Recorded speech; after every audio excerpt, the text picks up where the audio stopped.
June 19th, 1988. The Pocono 500. For one racing icon, this day would forever alter his life, setting off a decade-long chain of events that brought immense tragedy. Bobby Allison is revered as one of NASCAR's all-time greats, a fierce competitor, charismatic personality, and a central figure in the rise of stock car racing during its golden years.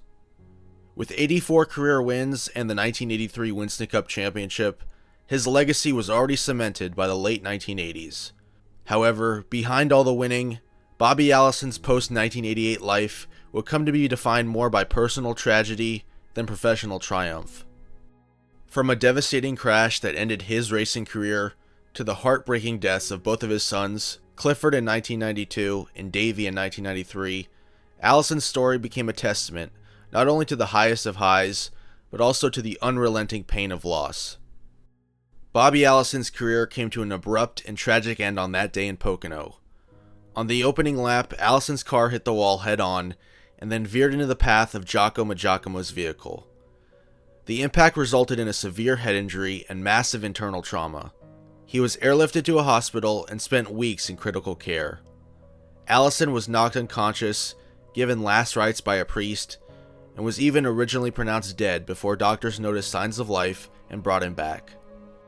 The crash caused significant brain damage, erasing many of his memories and impairing his cognitive functions. For a time, he didn't remember having won the 1988 Daytona 500, a race that would be his final Cup Series victory. His recovery was long and grueling, and although he regained much of his ability to function in daily life, he never returned to racing. For a man who lived and breathed stock car racing, the forced retirement was not just a career-ending moment, but an identity-altering one. Sure, he may have been getting older, and retirement was probably soon around the corner, but any race car driver will find it difficult when told they are never going to race again. Tragedy struck again just 4 years later. Clifford Allison, Bobby's younger son, was following in his father's footsteps, trying to carve out his own place in NASCAR. Although not yet accomplished as his older brother Davey, Clifford was steadily rising through the ranks and competing in the NASCAR Busch Series. On August 13, 1992, during a practice session at Michigan, Clifford spun and struck the wall hard in turn 3 with the driver's side of the car. The crash claimed the life of the younger Allison. He was just 27 years old. According to reports, there was significant equipment failure, which caused the crash to be unsurvivable. In 1996, the Allison estate filed a lawsuit against NASCAR, Michigan, Clifford's car owner, the seatbelt and helmet manufacturer Simpson, and seat manufacturer Butler. The judge dismissed NASCAR, the track, and the car owner from any wrongdoing, but Simpson and Butler were held financially responsible for Clifford's death. The loss of Clifford was a devastating blow to Bobby and his family. Still recovering emotionally and physically from his own crash, Bobby was now forced to confront the unthinkable. He had made it through his own career with some few close calls. Unfortunately, the brutal reality of racing in those days reared its ugly head that day in Michigan. Clifford's death deeply wounded the Allison family and cast a shadow over their love of racing.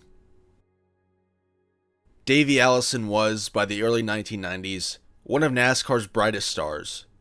Driving for Robert Yates Racing, Davey had already amassed 19 Cup Series wins, including the 1992 Daytona 500, mirroring his father's final triumph. He was widely regarded as a future champion, embodying both his father's talent and his own distinctive driving style. NASCAR fans were always captivated by the potential of Davey, viewing him as a key figure in the sport's new generation. He was extremely popular. But tragedy struck again on July 12, 1993. Davey was piloting his helicopter into Talladega Superspeedway to watch a private test session when the aircraft crashed while attempting to land in the infield. Despite efforts to save him, Davey succumbed to head injuries the next day at just 32 years old. For Bobby Allison, the loss of Davey was soul-crushing. Within 5 years, he had suffered a traumatic brain injury that ended his career, lost one son to a racing crash, and another to a helicopter accident. The very sport that had given him so much had, in many ways, taken even more. In the midst of all of this, Allison also went through a divorce from his wife Judy. It took them years, but they eventually reconnected and were remarried for the rest of their lives. From the outside, it is plain to see that undoubtedly the tragedies had taken a toll on their marriage. The successive heartbreak that Bobby Allison endured would break most people. Yet in the years since, Allison always carried his grief with quiet dignity. He remained involved in NASCAR as a beloved elder statesman, making appearances at races, supporting charitable causes, and connecting with fans. Though his public appearances always evoked a bittersweet nostalgia, Bobby always used his platform to honor his son's memories and to advocate for safety improvements in motorsports. Allison was inducted into the NASCAR Hall of Fame in 2011, a fitting recognition of his immense contributions to the sport. Still, that honor carries with it the weight of all that he lost. The story of Bobby Allison is not merely one of racing triumphs and checkered flags. It is also a deeply human story, a saga of resilience in the face of unimaginable loss. From the abrupt end to his own career, to the tragic deaths of Clifford and Davey, Allison's life after 1988 stands as a sobering reminder of the high stakes in motorsports. Yet it also reveals the enduring strength of a man who, despite being battered by fate, never fully gave in to despair. For fans and fellow racers alike, Bobby Allison was not just a champion on the track, but a symbol of perseverance off of it. Thank you for watching, and I hope to see you in the next video.